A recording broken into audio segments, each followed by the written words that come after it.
کیا ڈائبٹیز یا ذیابیطس کا مکمل علاج دریافت کر لیا گیا ہے؟ کم از کم چین تو یہی دعویٰ کر رہا ہے کہ اس نے اسٹیم سیل تھراپی کے ذریعے ڈائبٹیز کا علاج ممکن بنایا ہے۔ چین کے اس دعوے پر مغربی ممالک میں ابھی مزید تحقیق ہو رہی ہے اور اس علاج پر مکمل سٹڈیز کی ضرورت محسوس کی جا رہی ہے۔ آج کی اس ایکسپلینر میں یہ جاننے کی کوشش کرتے ہیں کہ چین میں ہونے والی تحقیق ذیابیطس کے علاج میں کتنی بڑی پیش رفت ہے۔ سائنس کے موقر جریدے نیچر میں شائع ہونے والی رپورٹ میں کہا گیا ہے کہ چینی سائنسدانوں نے ذیابیطس ٹائپ 1 اور ٹائپ 2 دونوں کے مریضوں کا کامیاب علاج کیا ہے۔ دونوں مریض اسٹیم سیل تھراپی کی وجہ سے صحت یاب ہوئے ہیں۔ دونوں مریضوں کے اپنے جسموں سے حاصل کردہ اسٹیم سیلز کو لیبارٹری میں ری پروگرام کرنے کے بعد انہیں دوبارہ ان کے جسموں میں ٹرانسپلانٹ کر دیا گیا۔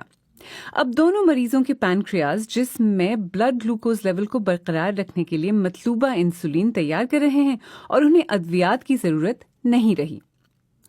رپورٹ کے مطابق 59 سالہ شخص جو ٹائپ 2 ذیابیطس کے مریض تھے اور انہیں خون میں گلوکوز لیول کو برقرار رکھنے کے لیے دن میں کئی بار انسولین انجیکشن کی ضرورت ہوتی تھی، اب وہ 33 ماہ سے انسولین سے آزاد ہو چکے ہیں اور ان کا پینکریاز مکمل طور پر فعال ہو چکا ہے۔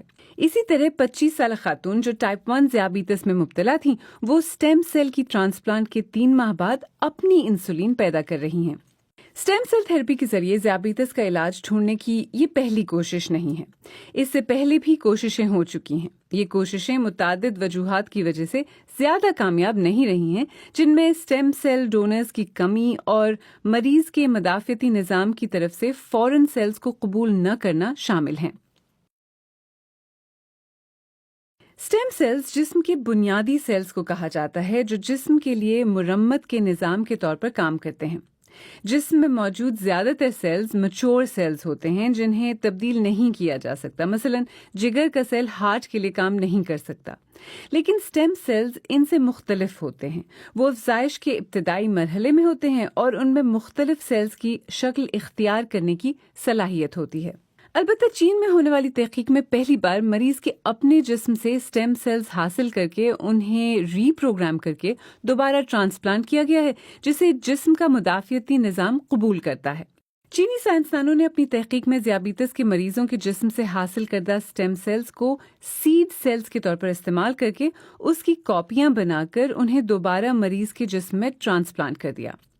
اس ٹرانسپلانٹ کے بعد مریضوں کا پینکریاز جو ناکارہ ہو چکا تھا وہ ایک بار پھر فعال ہو گیا اور مریضوں کو ادویات سے چھٹکارا مل گیا۔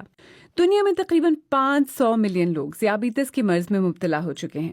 پچھلے 4 اشروں میں ذیابیطس کے مریضوں میں 5 گنا اضافہ ہوا ہے۔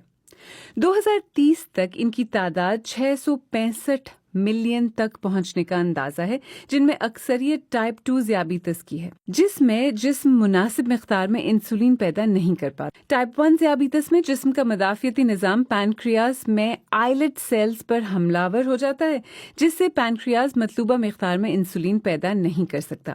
ماہرین کا خیال ہے کہ اسٹیم سیل سے ذیابیطس کا کامیاب علاج لوگوں کو مسلسل ادویات استعمال کرنے کے بوجھ سے آزاد کر سکتا ہے اور صحت اور معیار زندگی کو بہتر بنا سکتا ہے اور صحت کی دیکھ بھال کے اخراجات کو کم کر سکتا ہے۔